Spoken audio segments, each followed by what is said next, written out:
Okay, everyone, welcome back to another KAPcast, and we've got a great guest with us today, Associate Professor Glenn Dawes from James Cook University. Welcome.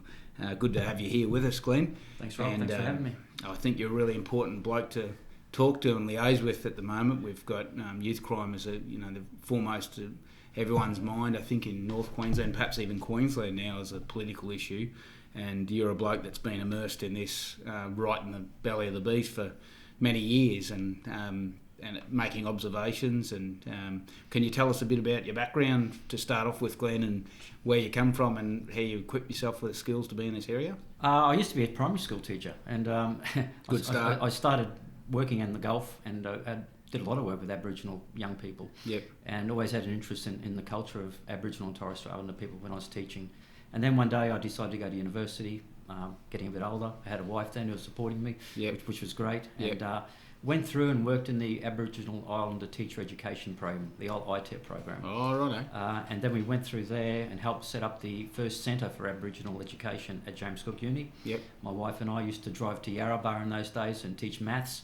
I'm not a mathematician. Yeah. So I had a lot of background in that stuff in terms of contact with local Aboriginal people. Yeah. And I always had a good relationship with those particular groups of people. Yeah. And one day I moved into sociology and moved into the area of youth, because they didn't have a subject called youth.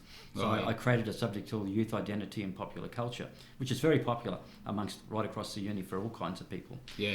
Then at the same time, we didn't have a criminology program at James Cook University, and Right. I worked with a friend, a colleague called Mervyn Bendel, and we developed this course called criminology, which became a major in the arts degree. Mm-hmm. And it's a very healthy program now with lots of people. Yep. Because that was the only one outside of Brisbane at the time. Yep. So we created this great criminology program. So I ended up, over probably the last 15 years at least, working with a foot in both camps of sociology of young people and crime.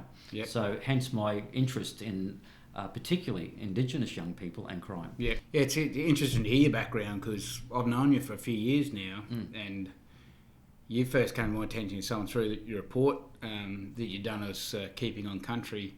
Is a report designed to address the high rates of recidivism. Aboriginal people, the first Australians up in these communities, and it was focused on Doomadgee and Mornington. Yeah. Thought, well, hello, this is interesting, and I read this stuff and it just spoke to me. I thought, that's spot on. I thought, here's someone that's actually been up there, and so you were up there, and I find that's, as a politician, you often find that's the problem, is that like a lot of these academics that are giving advice are doing it from Brisbane, or they're doing their stuff out of textbooks, and they might have spent a few weekends up in the Gulf communities or something, but till you live it, I think that's a really valuable combination of skill set to be able to come back in the academia world, but have that been immersed in all that stuff, so they're practical and realistic sort of solutions. Yeah. I think my stance has always been to have become a public academic, and that's to be involved with what people do out there. I try and do research which is meaningful. Yeah. I don't believe in doing research that's going to sit on the shelf of some library and two people are going to read it. So one of the reasons about why I got involved in these kinds of programs is you get approached by people who you know, and having lots of wide contacts and networks, which you get by talking to ordinary people, you get a feel for the place and you get respect from people. Yeah. And you can't enter these communities unless you have inroads. You've got to have really good contacts, and that project is probably one of my proudest projects, because it involves, you don't mind if I talk about this for a minute? Not at all. No. This project came about through the government's, one of the government initiatives. I think Tony Abbott was the Prime Minister at the time, and it was called Breaking the Cycle from Memory. And Northwest Remote Health had some money given to them. They said, do you want to do some research with us? I thought, great. So I worked with a psychologist, Andrea Davidson, who's now running, I think, one of the detention centres of Victoria.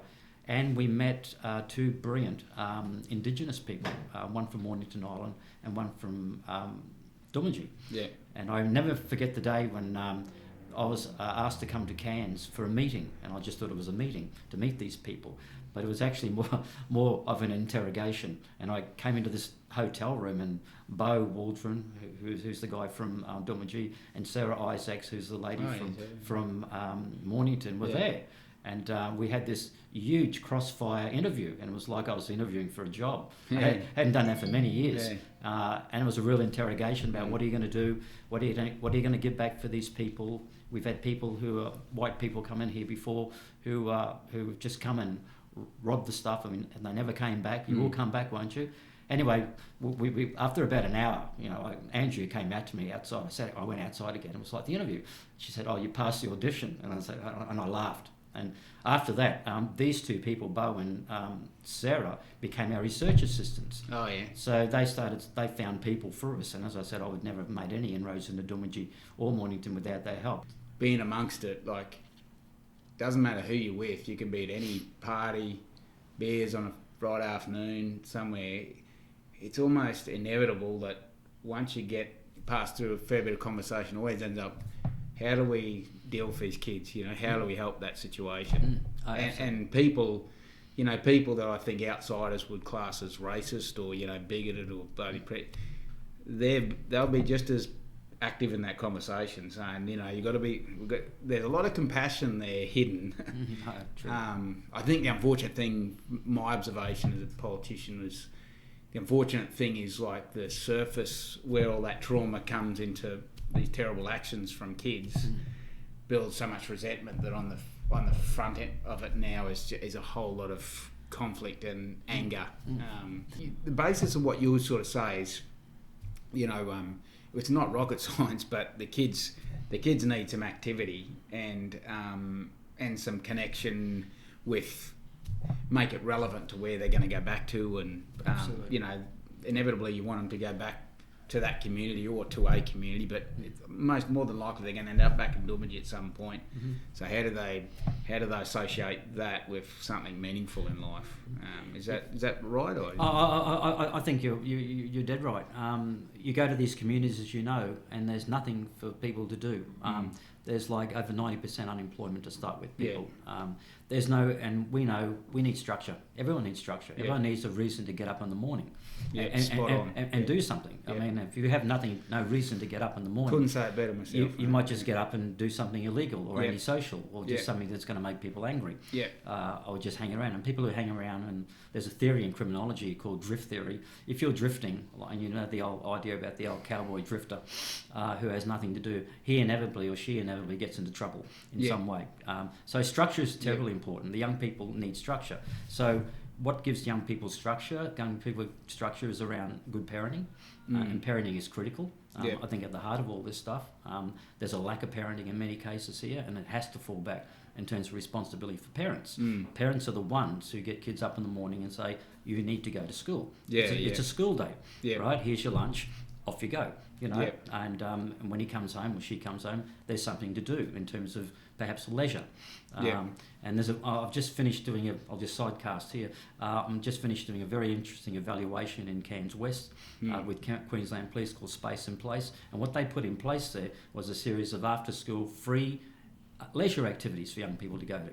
So rather than run around the park and hitting other kids, we've got these kids now with sporting providers giving them free activities, free and accessible in those suburbs.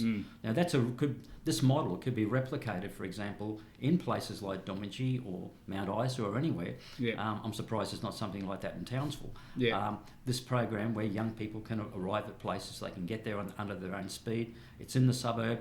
It's provided with by professionals who are paid to do it, and they have something to do in those after-school areas. That's a critical time for kids to be doing something. So I think ultimately at the end of the day, it starts at parenting and it comes through with structured days. Engagement with education is critical. If a young person's not in education, that is a big problem. And I'm amazed sometimes when I walk through Mount Isa, I've walked through Townsville, I walk through Cairns, the number of kids who aren't in school. Why aren't they in school? It's not holidays. So we need to get this net and make sure we get our hearts into this truancy problem. And truancy is a big problem. Kids not going to school. I have a particular view on the remoteness side of things. When kids go in the detention centre now, and I have the image of a kid from the Gulf who's never been to Townsville before going, I say, take me to Townsville away from, the violence in my household and, where I don't get fight for a feed sort of thing. Take me to Townsville, get a free feed, and quite literally I've had the feedback from the police saying, the kid said, look, I just want to get back to Cleveland, Yeah. And I think that's fairly well established now that most kids, or at least a significant proportion, are sort of saying, well, it's a better life for them I've got.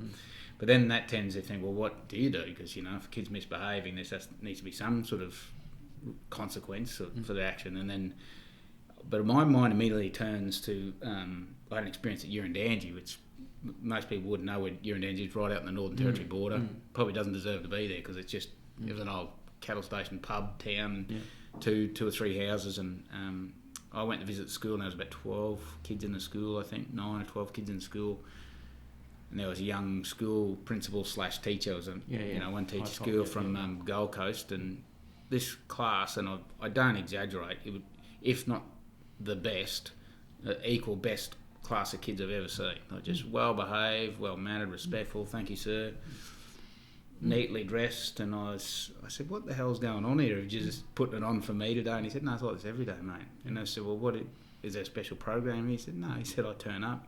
I love being here." He said, "So I've got an interest in the kids, but here's the key: there's got 7 of these kids belong to these parents that they're first Australians, and they got they're disciplining the kids. They got about 4 of them are foster kids.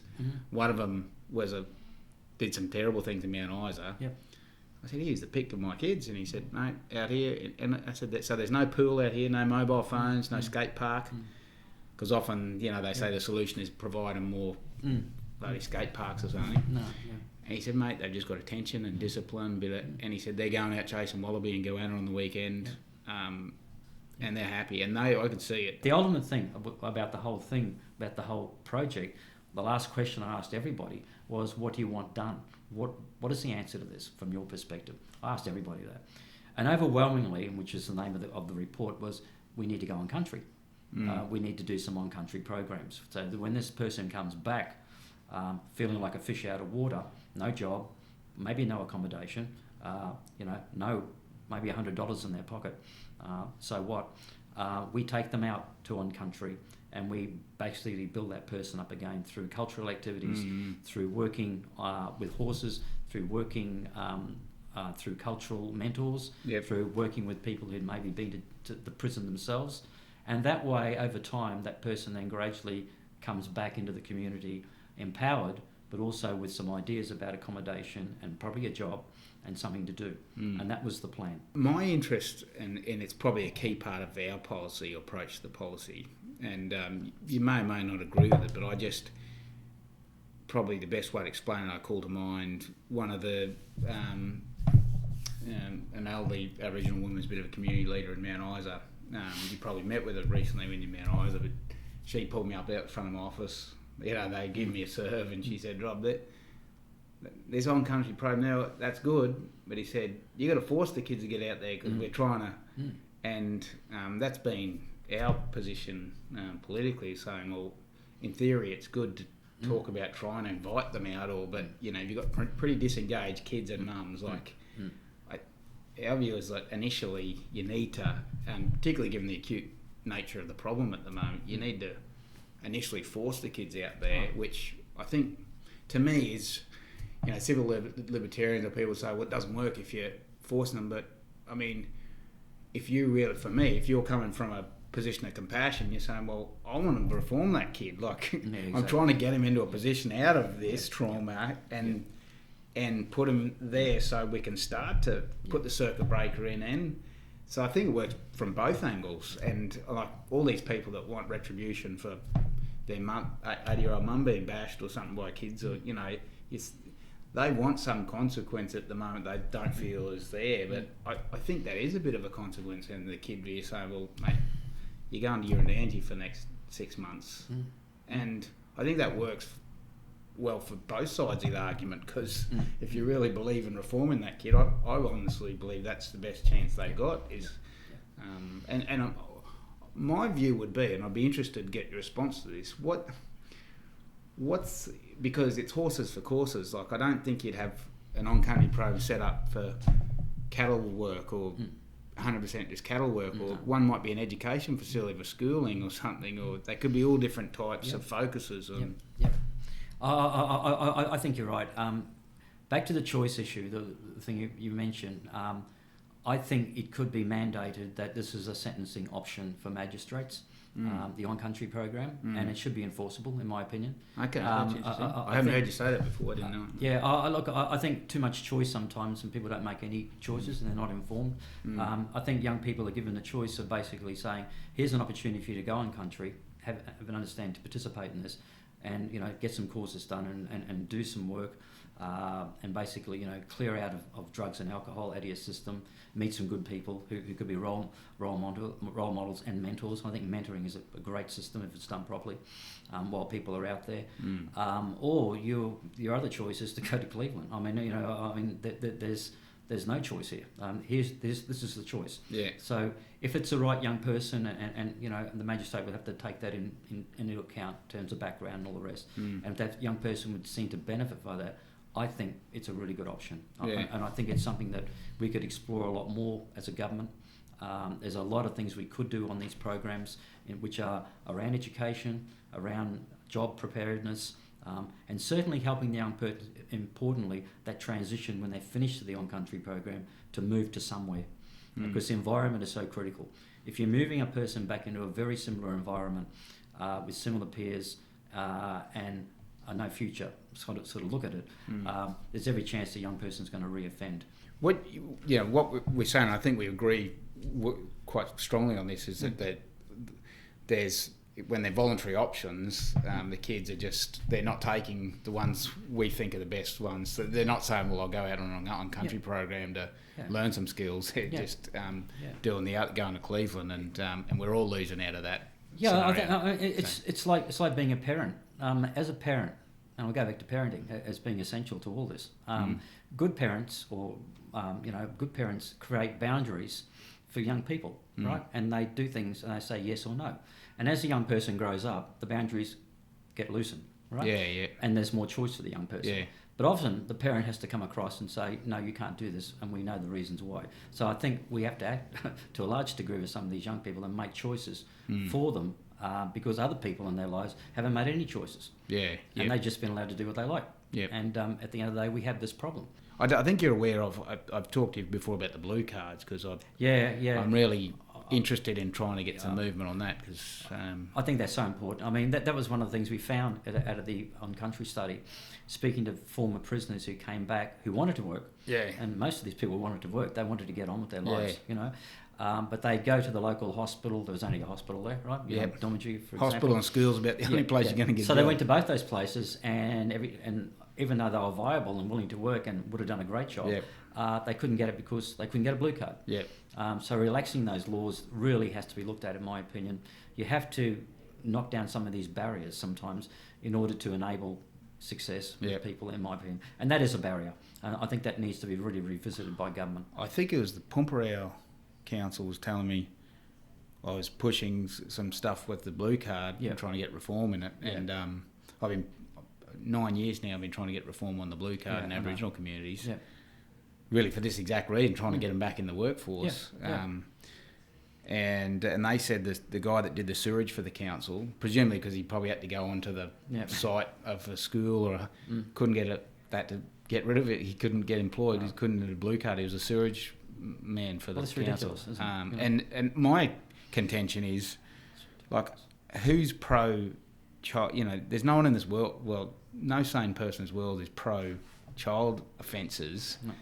So we all want to limit. Of course, we want to limit child offences. But if you think waving a blue card around a hospital or a school is saving anyone from those offences in those communities, I think you've got rocks in your head. I mean, there might be a 0.1% or something, but it's hard. That's not where the problem lies at the school. Well, people with blue cards can do bad things too, and it's not necessarily. It's not a force field either. No, blue cards. So, for all the damage it's doing, and I think there's an argument to be had that